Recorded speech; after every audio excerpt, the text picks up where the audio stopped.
quiero empezar esta predicación con una duda que he tenido durante tiempo. Esta duda es la siguiente. ¿Por qué las cartas que forman una gran parte del Nuevo Testamento, ¿no?, los que escribió el apóstol Pablo, Pedro, Juan, son tan distintas que los evangelios? No sé si te ha pasado, pero lees los evangelios que nos cuentan la historia de Jesús con tanto detalle. Habla de la gente con nombre y apellido, ¿no? Los que se encontraron con Jesús. Encontramos, por ejemplo, a un Bartimeo, un ciego que vivía en Jericó, que se encuentra con Jesús y recibe la vista. Y un vecino suyo, Zaqueo, igual un hombre lejos de la sociedad, se acerca a Jesús. Dios hace una obra tan bonita en él y de repente ese hombre tacaño, un ladrón, se vuelve en alguien tan generoso sirviendo a su comunidad. Vemos en los evangelios cómo Jesús dio de comer a las multitudes, de la pesca milagrosa, del vino del agua que convierte en vino, pero luego en las cartas de Pablo esos milagros no aparecen. Ni Pablo hace referencia a Bartimeo, por ejemplo. ¿Por qué no? Si estas son las... O sea, incluso, ¿no?, el Padre Nuestro. Dices, eso debe ser una oración muy importante. ¿Por qué Pablo no la comenta? Pues no es que a Pablo no le importara. Yo estoy convencido que Pablo estaba muy familiarizado con estas historias y que sí le importaba mucho. De hecho, la prueba está en uno de los amigos más íntimos de Pablo, Lucas. Ese hombre, Lucas, viajaba con Pablo, predicaba en todo el mundo y él sí habló con todos los testigos que habían visto a Jesús hacer estos milagros y él decidió apuntarlo. Él describió con gran detalle la vida de Jesús. Y yo estoy convencido que Lucas le compartía a Pablo si había hablado con María o con los leprosos y con todos los demás, porque Lucas hablaba con la gente para poder luego escribirlo. De hecho, estoy convencido que Pablo le animara a escribir el Evangelio. Entonces, ¿por qué las cartas de Pablo son tan distintas? Esto es algo que vamos a ver juntos y yo creo que una pista la encontramos al final del Evangelio de Lucas. Según Lucas, vemos que la enseñanza de Jesús cambió el día que Jesús resucitó de los muertos. Aquí está el punto por qué yo llego a esta conclusión. El día de la resurrección, solo unas mujeres habían visto a Jesús. Ellas corren hacia los discípulos, les cuentan lo que han visto, lo que han escuchado del ángel, y algunos discípulos, como Pedro, dice, esto lo tengo que ver con mis propios ojos, y corre hacia la tumba. Otros, 2 de ellos, deciden que se van. Dejan la capital y se van a un pueblo.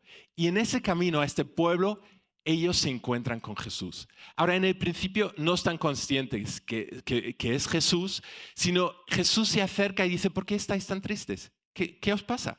Y ellos le dicen, tú serás el único en esta ciudad, en esta tierra, que no sabe que nuestro gran amigo, el predicador, el que hacía milagros, murió de una muerte tan horrible.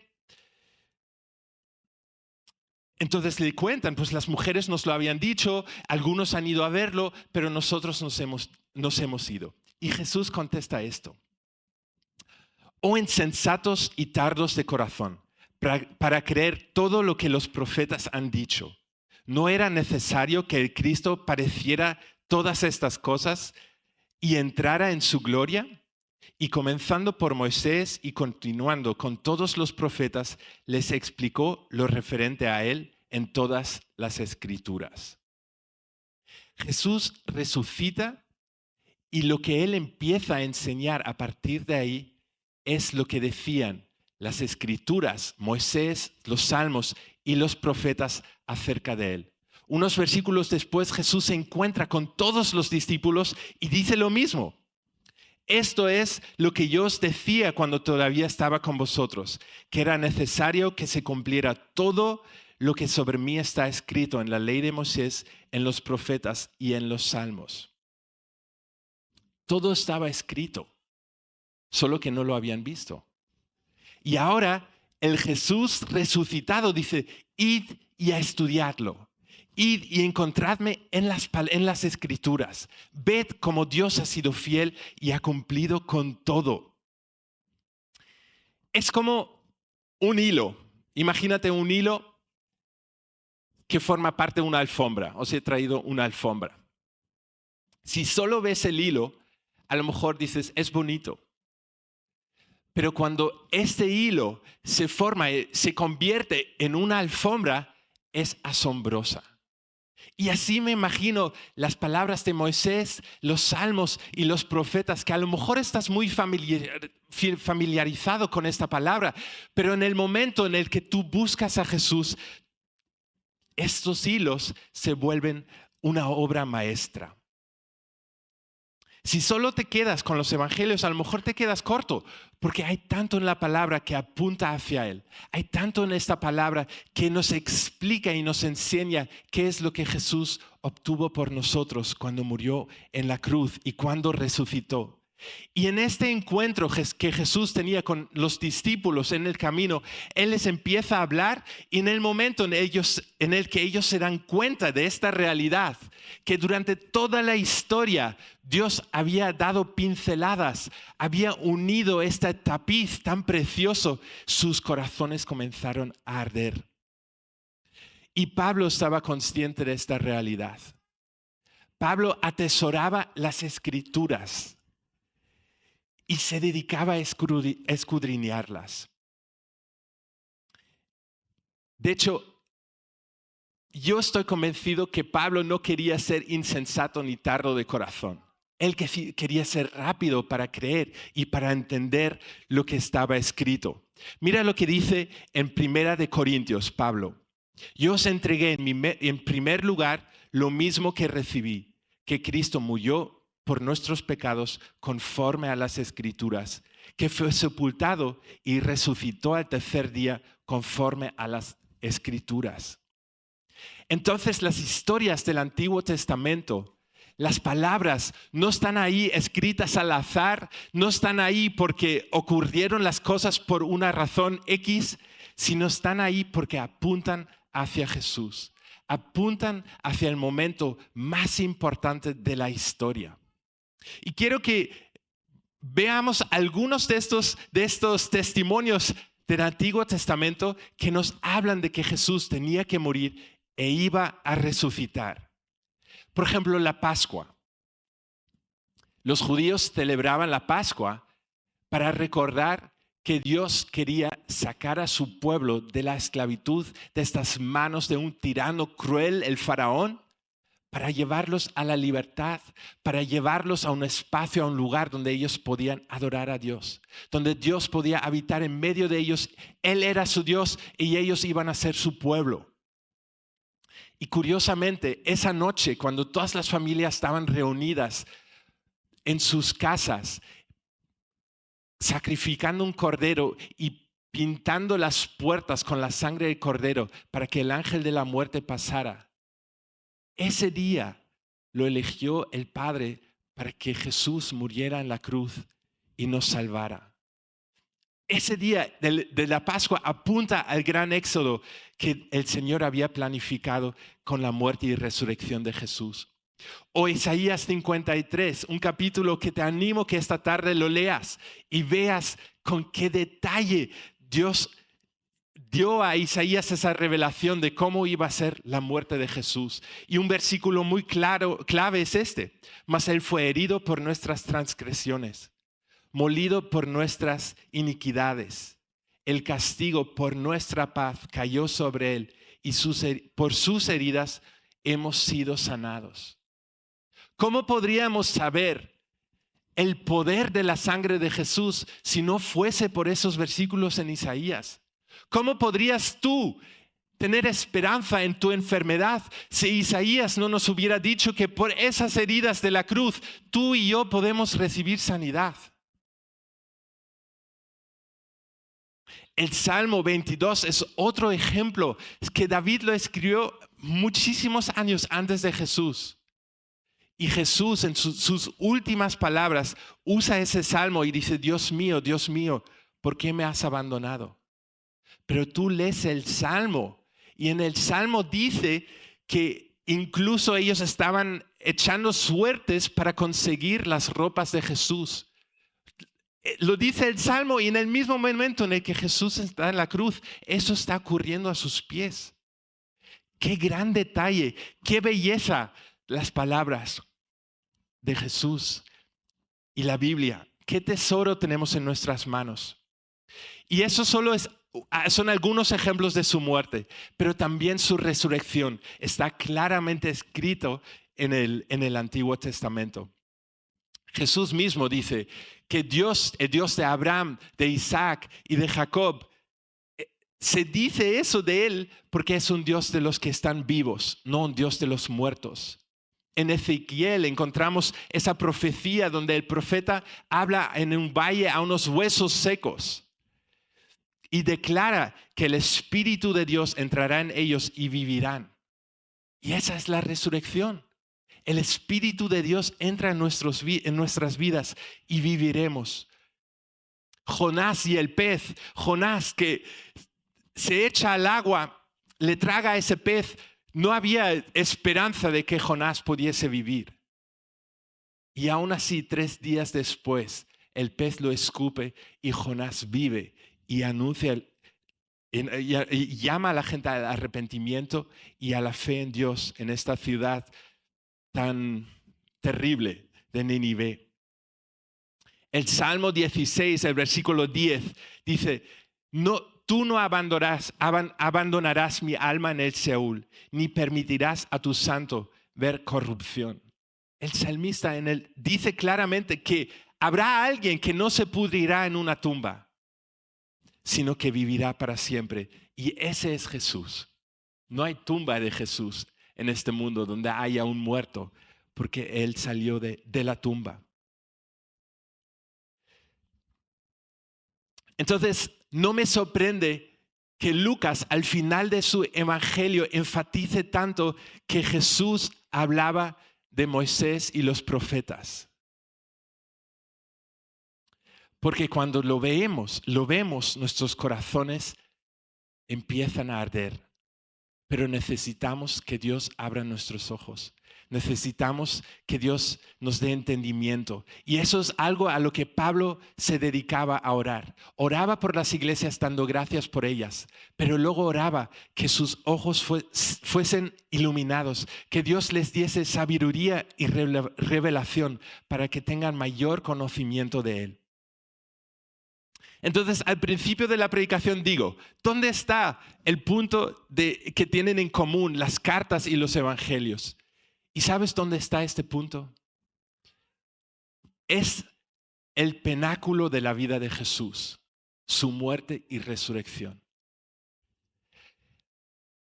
Esos son los puntos más importantes que Pablo menciona una y otra vez en sus cartas. Habla de la Santa Cena. De hecho, él nos enseña cómo tomar la Santa Cena y cada domingo que lo tomamos, leemos las palabras de Pablo. El juicio de Jesús ante Pilato, Pablo hace referencia a él mucho. Su muerte en la cruz y su resurrección, incluso su entierro y sepultura. Mira lo que dice en 1 Corintios 1, del 22 al 23. Porque en verdad los judíos piden señal y los griegos buscan sabiduría, pero nosotros predicamos a Cristo crucificado, piedra de tropiezo para los judíos y necesidad para los gentiles. Para los judíos es un piedra de tropiezo porque el que viene a salvar, ¿cómo puede sufrir? ¿Cómo puede morir? Esperaban a alguien fuerte que iba a darles libertad, parecido a Moisés, y de repente viene alguien que muere en una cruz. Y para los gentiles, para los griegos, era una necedad. ¿Cómo puede ser posible que alguien vuelva a la vida. Pablo se dedicaba a predicar al Cristo crucificado y resucitado. Y esa fue la razón por la que sufrió burlas, discusiones, prisiones, sufrimiento. Pero también él sabía que ahí estaba nuestra salvación. La muerte de Jesús cambió la historia para siempre y es la esencia del Evangelio. Entonces, quiero tomarme un momento para contar lo que pasó ese día. Ya os he dicho, los judíos celebraban la Pascua. Esa tarde, Judas había elegido un momento donde todos iban a estar ocupados, donde no había nadie en la calle. ¿Por qué? Porque eso es lo que Moisés había dicho. Reunidos en familias, todos juntos, sacrificad un cordero y recordad cómo salimos de Egipto. Y Jesús lo hace. Está con sus discípulos en una sala disfrutando de ese momento. Les enseña y dice, este pan es mi cuerpo que será quebrantado por vosotros. Esta copa, este vino representa mi sangre que será derramada por vosotros para vuestro perdón de pecado. Y ellos lo celebran y de ahí salen al huerto a orar. Jesús ora y pide incluso al Padre que puede hacerlo todo y dice, si es posible, quita de mí esta copa. Si hay algo que no quiero hacer, es esto. Imagínate, nunca pidió, ay, estoy cansado, no quiero sanar a otro enfermo. O dijo, ay, son muchos, no quiero darles de comer. Siempre lo hacía, pero en este momento él dice, si hay otra manera, por favor, pero que no se haga mi voluntad, sino la tuya. Se rinde a la voluntad del Padre. Y poco después viene Judas, el traidor, y con un beso le entrega a los soldados. Vienen los soldados y le llevan a la casa del sumo sacerdote. Yo me imagino que todos los que habían celebrado aquella noche la Pascua estaban en esa casa aquella noche. Y ahí empiezan a acusar a Jesús y buscar falsos testigos que acusan a Jesús de herejías. Se burlan de él, empiezan a golpearlo, empiezan a tapar, le tapan los ojos, le golpean y dicen, adivina, ¿quién ha sido? Imagínate esa crueldad. Y de ahí, poco después, lo llevan al juez, al tribunal de Pilato. Y Pilato está, pues no sé si estará contento de ver a Jesús, pero al ver a Jesús le pregunta primero, ¿tú eres el rey de los judíos? Y él dice que sí. Y la mujer de Pilato incluso dice, este hombre es inocente, déjalo ir. Pero Pilato se deja llevar por la presión de la multitud y decide entregarlo. Sabiendo que Jesús es inocente, él lo entrega a la muerte en la cruz. De hecho, para poder hacerlo, él tiene esa idea, para poder darle libertad a Jesús, dice, pues voy a probar y voy a ofrecer a Barrabás, ese asesino, ese terrorista, y a ver si eligen a Jesús y que Barrabás muera, pero la multitud pide Barrabás. Y aquella noche, Barrabás es el primero que se beneficia de la muerte de Jesús. Jesús toma literalmente el lugar de ese asesino.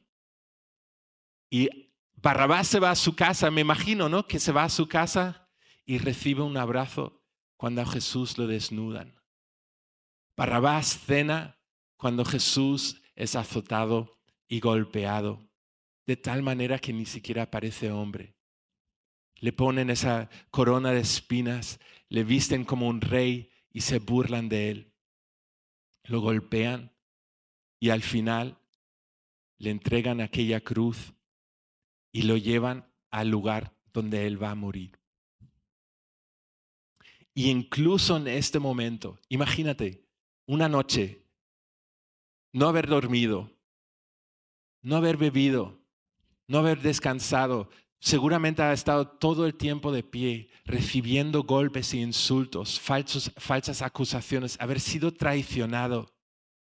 En esa condición, Jesús mira al que está a su lado, a ese ladrón que se acerca con fe, que cree y le promete perdón y vida eterna. Y eso me muestra que nunca es tarde. Nunca es tarde para alguien que busca a Dios.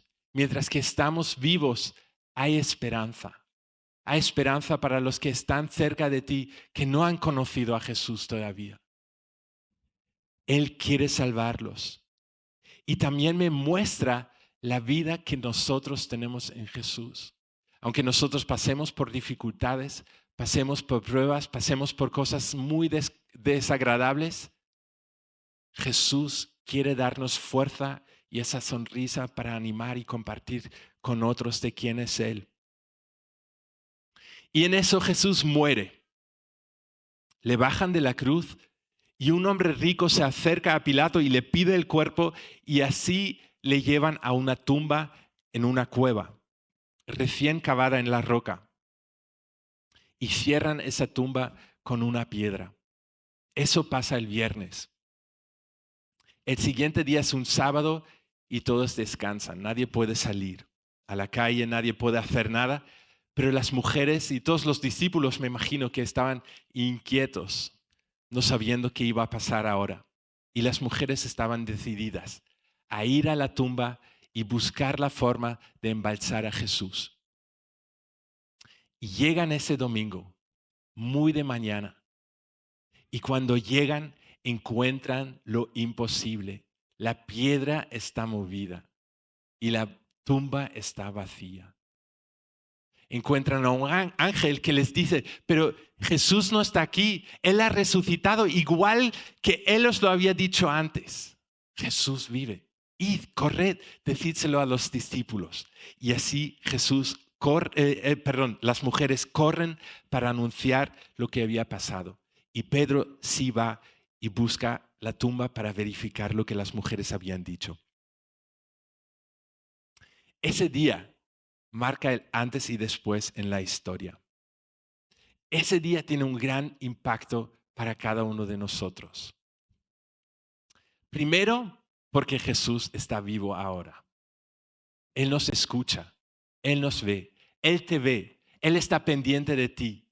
Él presta atención a tu vida. Él está sentado en el trono a la diestra del Padre e intercede por nosotros. Yo creo que es muy importante que lo tengamos pendiente, que lo tengamos presente. Que cuando hablamos con el Padre o cuando hablamos con Jesús, Él nos escucha con atención y no solo eso, Él sigue moviendo estas cosas delante de Dios. Cosas que a lo mejor tú y yo ni siquiera estamos conscientes de lo que necesitamos o qué está pasando en nuestro alrededor. Él sí lo ve y intercede por nosotros. No hace falta que necesitemos otro intermediario. No hace falta que acudamos a una virgen para que interceda por nosotros. Nosotros podemos venir a Jesús mismo y Él intercede por nosotros. Él está vivo y gracias a Él podemos presentarnos confiadamente ante Dios. Y podemos vivir cada día con expectativa y alegría, viendo qué es lo que Él está haciendo y qué es lo que Él quiere hacer en nuestras vidas y en las vidas de la gente que nos rodea.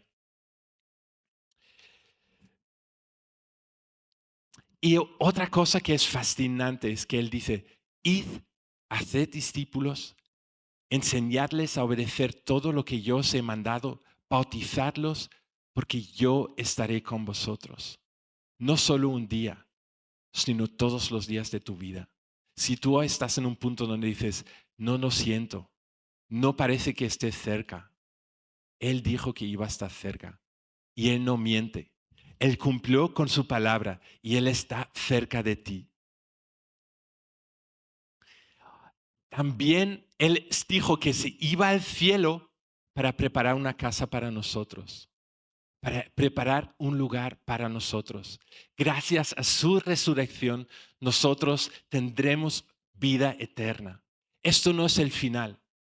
Lo que estemos viviendo hoy no es el final de la historia, sino es solamente un paso más hacia lo que viene.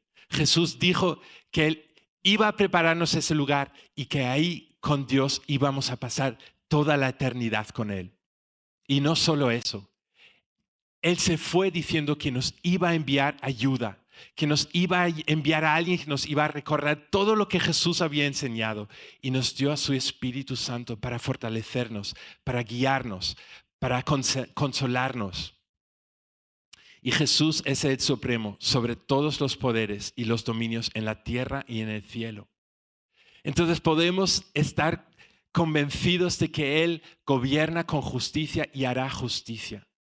Lo que tú ves, a lo mejor lo que estás sufriendo o lo que estás viendo en las noticias y te preguntas, ¿pero quién hará justicia? ¿Hasta cuándo seguirán las cosas así? Jesús nos promete que Él hará justicia, que viene ese gran día. Y otra implicación que tiene su vida para nosotros es que en Él nosotros también vivimos. Cuando nosotros decidimos creerlo, cuando nosotros decidimos poner nuestra confianza en que Él vino, vivió una vida perfecta, sin pecado, que en esa cruz Él pagó el castigo por nuestros pecados y resucitó de la muerte. Cuando estamos dispuestos a dar la espalda al pecado, Él promete que nos transforma, que nacemos de nuevo, que somos hechos nuevas criaturas. A lo mejor luchas y dices, veo mi pasado y siento que no puedo avanzar. Siento que lo que pasó es demasiado fuerte y no lo puedo perdonar. No sé cómo soltarlo. Pero Jesús nos promete que Él nos hace creación nueva, que lo viejo pasa y que podemos vivir vidas libres para amarlo y para servirlo. Que no tenemos que seguir en mentiras o codicias, en el odio, en la lujuria, sino podemos vivir con gozo. Podemos vivir en santidad, con una mente limpia y lavada, haciendo lo bueno. Y esto no es algo que nosotros podamos hacer en nuestra fuerza, sino el poder de Dios que obra en nosotros lo hace. Ese poder de Dios que resucitó a Jesús de los muertos es el mismo poder que transforma tu vida y mi vida. Y no importa lo que veas con tus ojos, no importa lo que sientas, no importa lo que tú consideres posible o imposible, la palabra dice que es así. Y yo hoy te animo a que lo abraces con fe, que hoy lo tomes tal cual como está escrito, que Dios te dará un corazón nuevo, que Dios pondrá un espíritu nuevo dentro de ti, que quitaré ese corazón de piedra y te daré un corazón de carne, un corazón enternecido, un corazón compasivo, un corazón obediente, un corazón agradecido, un corazón generoso. Jesús vino para darnos vida y vida en abundancia. Él vino para darnos gozo. Y otra implicación de que Él resucitó es que Él vuelve pronto. Y cuando Él vuelva, algo sorprendente ocurrirá. En ese momento dice la Biblia que sonará una trompeta. Y en ese momento, los que estamos vivos y lo vemos, seremos transformados. Recibimos un cuerpo completamente nuevo. Ahí se verá la vida de Dios físicamente en nosotros. Él nos transformará y viviremos con Él eternamente. Y ese día veremos que Él venció la muerte, ese enemigo tan cruel. Ese día veremos que Él va a juzgar al diablo y sus ángeles y lo va a enviar al lago de fuego. Ese día habrá gran gozo porque se hace justicia y vemos su gloria. Entonces ahora me gustaría que tomáramos este momento de adorar juntos, de pensar en esas implicaciones cada uno para sí, para ti. A lo mejor tú hoy necesitas recordar: Jesús está vivo, está conmigo. Él no está muerto. Él es poderoso, Él gobierna, Él vendrá. O a lo mejor necesitas pensar en qué significa para ti que lo viejo pasó, que en Cristo tienes vida eterna, que en Cristo eres nueva criatura, que no tienes que esforzarte a buscar un cambio, sino dejas que su poder te transforme. Y así podrás vivir una vida con gran gozo.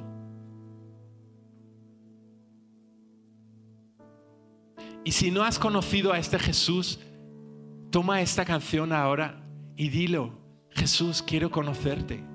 No quiero vivir con un corazón endurecido, sino quiero saber quién eres. Quiero experimentar lo que la Biblia dice acerca de ti. Abre los ojos, ábreme los ojos. Déjame ver. Quiero que mi corazón arde. Quiero vivir con esa convicción de que estás vivo. Quiero honrarte con mi vida. Señor, gracias. Gracias por tu palabra. Gracias, Jesús. Gracias porque tu palabra nos enseña la verdad. Gracias por Pablo y por Lucas, que escribieron estas cosas con gran detalle para que nosotros lo podamos ver, lo podamos celebrar, lo podamos disfrutar, que podamos vivir delante de ti sin miedo, sin reservas, con gratitud, con compasión, con bondad. No porque nosotros fuésemos buenos, sino porque tú eres bueno. Tú demostraste tu poder cuando resucitaste de los muertos. Demostraste tu santidad, tu perfección cuando venciste la muerte. Y te honramos. Te bendecimos hoy, Jesús.